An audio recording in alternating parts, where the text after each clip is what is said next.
The Raven, by Edgar Allan Poe.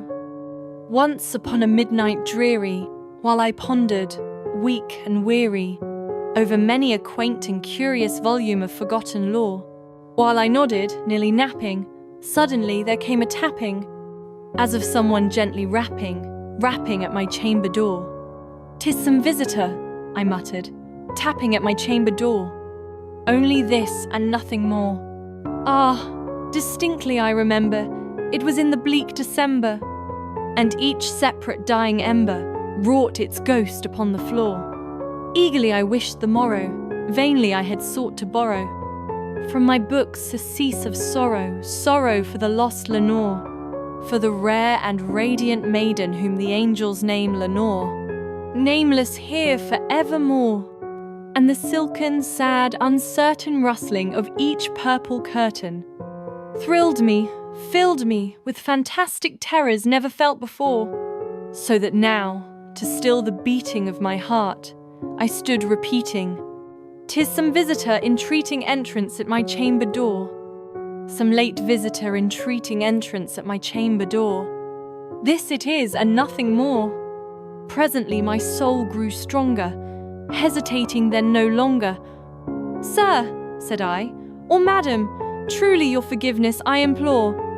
But the fact is I was napping, and so gently you came rapping, and so faintly you came tapping at my chamber door, that I scarce was sure I heard you. Here I opened wide the door. Darkness there and nothing more. Deep into that darkness, peering, long I stood there wondering, fearing, doubting, dreaming dreams no mortal ever dared to dream before. But the silence was unbroken, and the stillness gave no token, and the only word there spoken was the whispered word, 'Lenore.'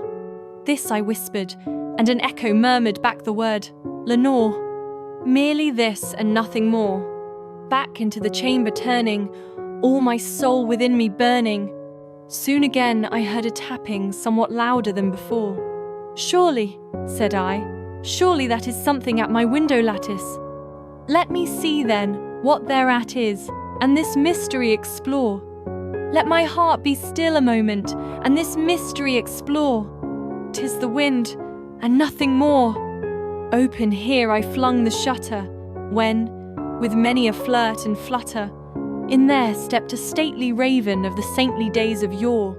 Not the least obeisance made he, not a minute stopped or stayed he, but, with mien of lord or lady, perched above my chamber door, perched upon a bust of Pallas just above my chamber door, perched, and sat, and nothing more. Then this ebony bird beguiling my sad fancy into smiling, by the grave and stern decorum of the countenance it wore.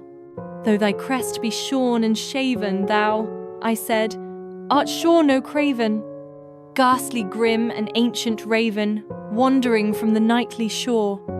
Tell me what thy lordly name is on the night's Plutonian shore.'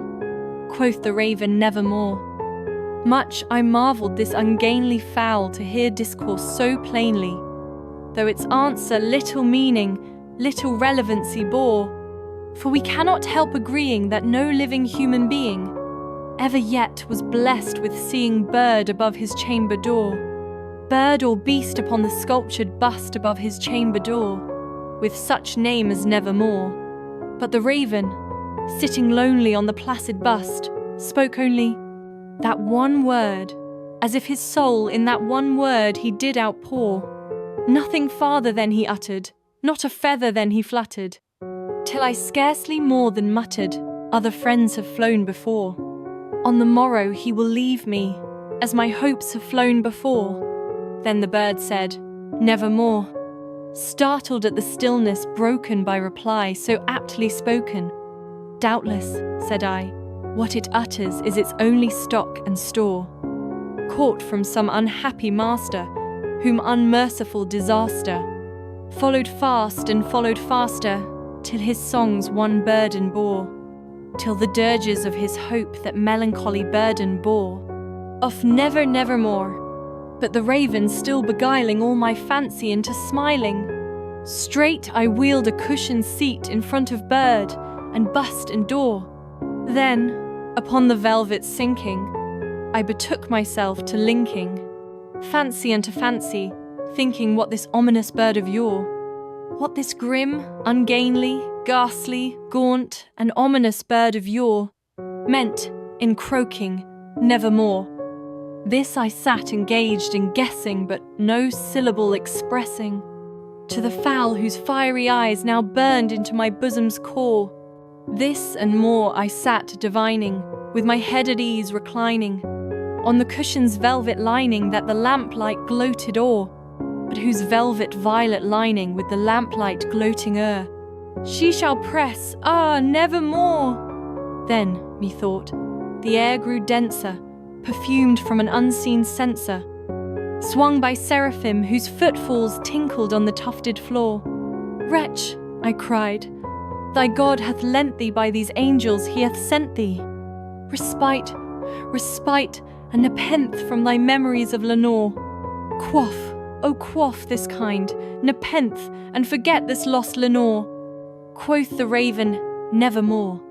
Prophet, said I, thing of evil, prophet still, if bird or devil, whether tempter sent, or whether tempest toss thee here ashore, desolate, yet all undaunted, on this desert land enchanted, on this home by horror haunted, tell me truly, I implore, is there balm in Gilead? Tell me, I implore.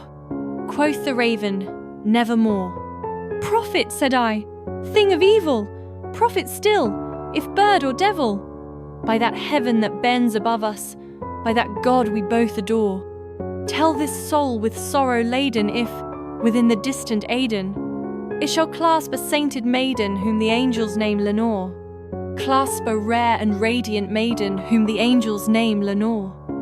Quoth the raven, nevermore. Be that word our sign of parting, bird or fiend, I shrieked, upstarting.